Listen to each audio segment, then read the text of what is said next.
Hi friends, YouTube पर आप सभी का स्वागत है। दोस्तों, मैं फिर से आप सभी के सामने BHIC 132 का एक बहुत ही महत्वपूर्ण प्रश्न को आप सभी के सामने लेकर आया हूं। और यह एक ऐसा प्रश्न है जो हर बार परीक्षाओं में पूछे जाते हैं और इस बार भी एग्ज़ाम में आने की संभावनाएं काफ़ी ज़्यादा है। सो आप सभी से रिक्वेस्ट है कि आप एग्ज़ाम में जाने से पहले इस प्रश्न को एक बार ज़रूर से ज़रूर पढ़ के जाइए, क्योंकि मैं अभी जो प्रश्न आप सभी के सामने बताने वाला हूं, यह प्रश्न जो है परीक्षाओं में बार बार पूछे गए हैं और इस बार भी एग्ज़ाम में आने की संभावनाएं 100 में 110% है। अगर विश्वास ना हो तो आप प्रीवियस ईयर के पेपर को लाइए और उसमें आप देखेंगे कि यह प्रश्न जो है पूछा गया है। तो आइए चलते हैं और जानते हैं कि कौन सा प्रश्न है जो कि एग्ज़ाम के लिए काफ़ी ज़्यादा इम्पोर्टेंट है और जो हमें एग्ज़ाम के पहले पढ़ के जाना है। ओके, तो प्रश्न आता है आपके प्रश्न पत्र में कि गुप्त साम्राज्य के राजस्व प्रशासन का वर्णन करो। यह प्रश्न आप लिख लीजिए, एग्ज़ाम में आएगा ही आएगा। ओके, तो प्रश्न एग्ज़ाम में आता है कि गुप्त साम्राज्य के राजस्व प्रशासन का वर्णन करो। तो सबसे पहले हमें हेडिंग देना है और हेडिंग क्या देंगे? गुप्त साम्राज्य का राजस्व प्रशासन। क्या देंगे हेडिंग? गुप्त साम्राज्य का राजस्व प्रशासन।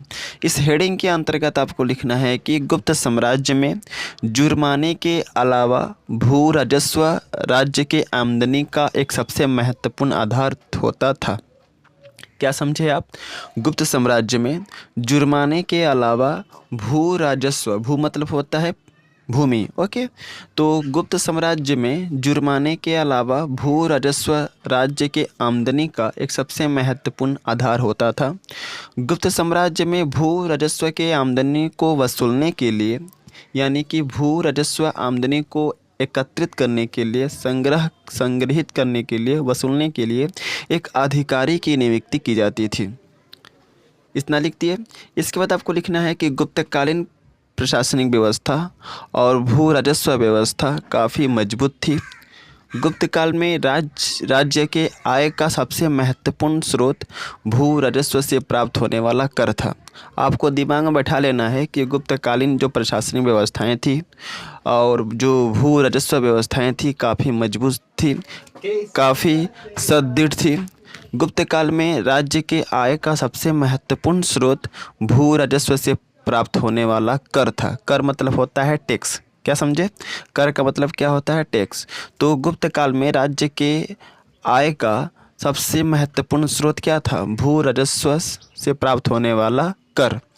गुप्त काल में भू राजस्व कर को एकत्रित करने के लिए ध्रुवाधिकरण नामक पदाधिकारी होते थे, जो भू राजस्व से प्राप्त होने वाले कर को संग्रहित करते थे। ओके, इसके अलावा गुप्त काल में भू आलेखों को सुरक्षित रखने के लिए भी महाछ पटलिक नामक पदाधिकारी होते थे। समझ में आ गया? फिर से कह दूँ, गुप्तकालीन प्रशासनिक व्यवस्थाएं और भू राजस्व व्यवस्थाएं काफ़ी मजबूत थी। गुप्त काल में राज्य के आय का सबसे महत्वपूर्ण स्रोत भू राजस्व से प्राप्त होने वाला कर था। गुप्त काल में भू राजस्व कर को एकत्रित करने के लिए ध्रुवाधिकरण नामक पदाधिकारी होते थे, जो भू राजस्व से प्राप्त होने वाला कर को संग्रह करते थे, यानी कि कलेक्शन का काम करते थे। इसके अलावा गुप्त काल में भू आलेखों को सुरक्षित रखने के लिए महाछपटलिक नामक पदाधिकारी होते थे।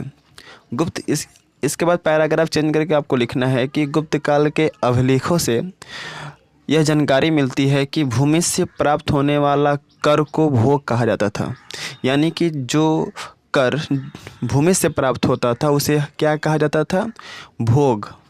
फिर से कह दूँ, गुप्त काल के अभिलेखों से यह जानकारी मिलती है कि भूमि से प्राप्त होने वाला कर को भोग कहा जाता था।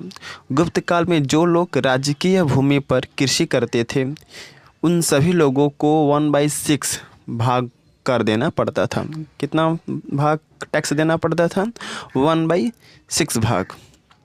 इसके बाद फिर पैराग्राफ चेंज करना है और लिखना है कि गुप्त काल में राजा को भू राजस्व उत्पादन का कुल 1/6 हिस्सा भाग कर के रूप में प्राप्त होता था। यानी कि गुप्त काल में राजा को भू राजस्व उत्पादन का, यानी कि जितना भी उत्पादन होता था उस समय भूमि पर, उसके उत्पादन का 1/6 हिस्सा भाग कर के रूप में राजा को देना होता था। यानी कि राजा को मिलता था यह कर। गुप्त काल में भूराजस्व आमदनी का अन्य स्रोत भूमि से पाए जाने वाला रत्न, नमक और खाने थी। क्या थी? गुप्त काल में भूराजस्व आमदनी का अन्य स्रोत भूमि से पाए जाने वाला रत्न, नमक और न जाने कितने खाने थी। गुप्त काल में यह सभी आय के स्रोतों पर सम्राटों का एकाधिकार होता था। इसके अलावा गुप्त काल में अपराधियों पर लगाए जाने वाला जुर्माना था, जिसके फलस्वरूप कुछ आय की प्राप्ति होती थी। यानी गुप्त काल में अपराधियों के ऊपर भी जुर्माना लगाया जाता था, जिससे कि कुछ आय की प्राप्ति होती थी, और यह आय भी गुप्तकालीन राजस्व का गुप्तकालीन आय का एक सबसे प्रमुख स्रोत था, ऐसा हम कह सकते हैं। इसके बाद पैराग्राफ चेंज करके लिखना है कि गुप्त काल में राजकीय शिल्पी और नील बनाने वाले लोगों से भी कर लिया जाता था, जो कि राज्य के आय का एक प्रमुख स्रोत था।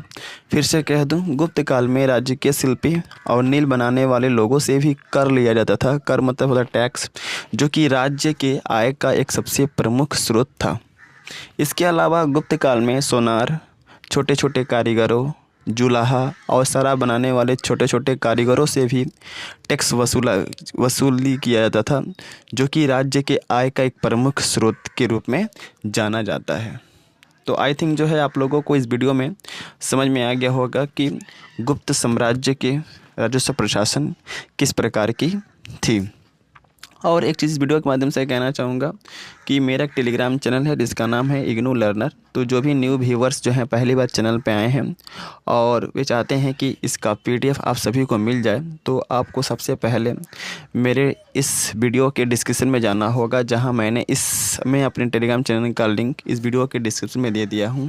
आप जल्दी से उस लिंक पर क्लिक करके टेलीग्राम चैनल से जुड़ जाइए, क्योंकि जैसे ही आप टेलीग्राम चैनल पर आते हैं इसका आपको 2 लाभ होने वाला है।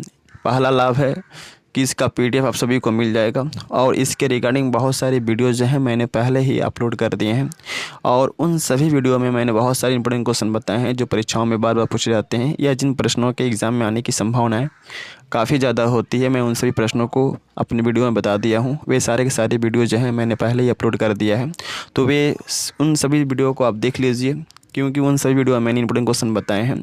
और इसके साथ बहुत सारे वीडियो भी आएंगे BHIC 132 के, तो इसके लिए थोड़ा सा आपको वेट करना पड़ेगा। So best of luck for all of you for exam, and thanks for watching my video. जय हिंद, वंदे मातरम।